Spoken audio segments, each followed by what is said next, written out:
எல்லாருக்கும் வணக்கம். 2 நாளா வீடியோ போட முடியல. ஏன்னு பார்த்தீங்கன்னா, காய்ச்சலு. ஒரு மாதிரி எப்பவும் மழை வந்துக்கிட்டே இருக்கு. இருட்டிக்கிட்டே இருக்கு. இப்போ கூட பாருங்க, ரொம்ப இருட்டா இருக்கு. ஒரு தடவ பார்த்தீங்கன்னா, நல்லா வெளிச்சமா இருக்கும். இல்லைன்னா இருட்டா இருக்கும். மழை பெஞ்சுக்கிட்டே இருக்கிறதுனால ஒரு கிளைமேட்டு ஒரு சரியில்ல. அதனாலயே என்னன்னு தெரியல. உடம்பு சரியில்ல. அதனால வீடியோ போட முடியல. எந்த வேலையும் செய்ய முடியல. என்னதான் இருந்தாலும் வீட்ல எல்லாம் சமைச்சு சாப்பிட்டும் ஆகணும். லஞ்ச்சு பையனுக்கு குடுத்து அனுப்பணும். ஈவினிங் டிஃபன் செய்யணும்.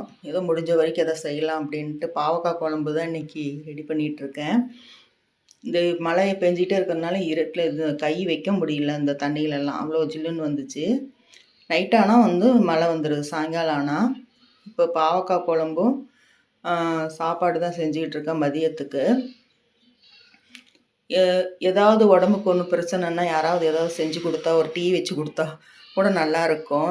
அந்த மாதிரி இல்லை, நாம் தனியாக இருக்கிறதுனால நாம்ளே தான் எல்லாம் வந்து எத்தனை லேடிஸுக்கு இந்த மாதிரி பிரச்சனை இருக்கும். ஒரு மகளோ மருமகளோ கூட இருந்தாக்கா ரொம்ப ஹெல்ப்ஃபுல்லாக இருக்கும். பாருங்கள், குழம்பு வச்சுட்டேன். குழம்பு வச்சு ரெடி ஆகிடுச்சு. இப்போ இது மத்தியானத்துக்கு மட்டும்தான். நைட்டு வந்து கொடுத்து அனுப்ப முடியாது. ஏன்னா நைட்டு வேலைங்கிறதுனால இந்த புளிக்குழம்பெல்லாம் நைட்டு சாப்பிட முடியாது. டிஃபனுன்னா தான் கரெக்டாக இருக்கும். அப்புறம் பார்த்திங்கன்னா, முறுக்கு சுட்டேன். ஏதாவது ஸ்நாக்ஸ் செஞ்சு கொடுமா அப்படிங்கிறாங்க. கடையில் போய் ஏதாவது வாங்கலான்னாலும் பிடிக்கிறதில்ல. எங்கே கடையில் வாங்கினாலும் நல்லா இருக்க மாட்டேங்குது, பிடிக்கிறதில்ல. காசு போகிறது தான் மிச்சமாக இருக்குது. அப்புறம் அதுவும் வாங்கி சாப்பிட்டுட்டு இன்னும் கொஞ்சம் உடம்பு கெடும், மனசும் சேர்ந்து கெடும். ஐயோ, இது பரவ அவ்வளோ போட்டு வாங்கி நல்லா இல்லையே அப்படின்னு சொல்லிட்டு அப்புறம் அதுக்கு தனியாக புலம்புவோம். அதனாலேயே எனக்கு வந்து இந்த பிரச்சனைக்குன்னா என் மகன் எதுவுமே எனக்கு வாங்கி தர மாட்டான். வாங்கி கொடுத்தாம நீ அதோ நல்லா இல்லை, இது இங்கே நல்லா இல்லைன்னு சொல்லிக்கிட்டே இருப்ப அப்படின்ட்டு. அதனால் மாவு ஆட்டி வச்சுருந்தாக்கா டக்குன்னு ஒரு தோசையோ இட்லியோ ஊற்றிடலாம். அது இல்லைன்னா தான் பெரிய பிரச்சனையாக இருக்கும். இப்போ சாப்பாடு முடிச்சு எந்த வேலையும் இன்றைக்கி இல்லை. தீபாவளிக்கெல்லாம் நல்லா வேலை இருந்தது. நல்லா போயிட்டு இருந்துச்சு. நல்லா தைச்சி கொடுத்துட்டோம். கொடுத்த துணியெல்லாம் தைச்சி கொடுத்துட்டேன். சின்ன சின்ன ஆல்டேஷன் எல்லாம் இருந்தது. அதை வந்து செஞ்சு விட்டுருக்கலாம் அப்படின்ட்டு எல்லாம் பிரித்து செஞ்சுக்கிட்டுருக்கேன். கொஞ்சம் டைட்டாக இருக்கும், லூஸாக இருக்கும், இந்த மாதிரிலாம் இருக்கும். அந்த வந்து ஒவ்வொன்றும் ஏதோ வரும். அந்த மாதிரி இருக்கும்போது அதை கொஞ்சம் பிரித்து தைச்சி கொடுத்துட்டேன். சரியாக போச்சு. இப்போது பாருங்கள் எவ்வளோ இருட்டிக்கிட்டு இருக்குன்ட்டு. இந்த நைட் நேரத்தில் மாதிரி இருக்குது. இது வந்து மதியம்தான். இது எல்லாம் வந்து பாத்திரத்தை எல்லாம் கழுவி வச்சுட்டு சுத்தப்படுத்திட்டு நைட்டும் வந்து நைட்டு வந்து வெஜ்ஜு புலாவ் பண்ணேன்.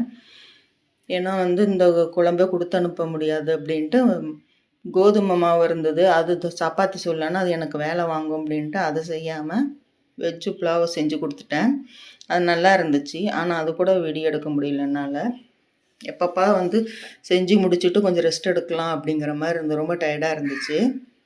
எப்படி இருட்டிகிட்டு இருக்கு பாருங்கள். லைட்டு எரிஞ்சிட்டு இருக்கும்போதே இந்த அளவுக்கு இருட்டிகிட்டு இருக்கு. அவ்வளோ வந்து நைட் ஆனால் மழை வருது. எப்பவும் மழை பெஞ்சிக்கிட்டே இருக்குது. நமக்கு உடம்பு கெடுறது 2 விஷயம். ஒன்று வந்து கிளைமேட் சேஞ்சு, இன்னொன்று மனசில் ஏதோ ஒன்று நினச்சிக்கிட்டே இருப்போம். அதுக்காகவும் கூட உடம்பு கெடும். எத்தனை லேடிஸுங்களுக்கு இப்படி தான் வந்து கஷ்டப்பட்டுட்டு இருப்பாங்க.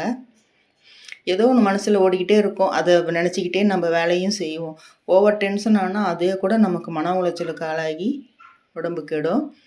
அந்த மாதிரி தான். இப்போ எல்லாம் ஈவினிங் டைமு எல்லாம் சமையல் முடிச்சுட்டு இந்த பாத்திரமெல்லாம் 2 பேர் தானே அப்படின்னு சொல்லுவோம்.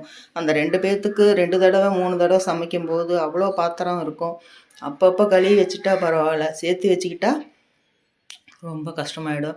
இந்த மழைக்கு அதுக்கும் தண்ணியில் கை வைக்கிறது ரொம்ப கஷ்டமாக இருந்தது. ஜில்லுன்னு இருக்குது. ரொம்ப டயர்டாகிடுச்சு. ஈவினிங் நைட்டு வந்து சமைச்சு கொடுத்துட்டு பையனுக்கு ஆஃபீஸ் அனுப்பிச்சிட்டு நல்லா தூங்கி 2 நாள் ரெஸ்ட் எடுத்தேன். அதனால தான் வந்து எதுவும் வீடியோ போட முடியல. துணியும் எதுவும் தைக்க முடியல. இப்படி தான் போச்சு இந்த 2 நாளும்.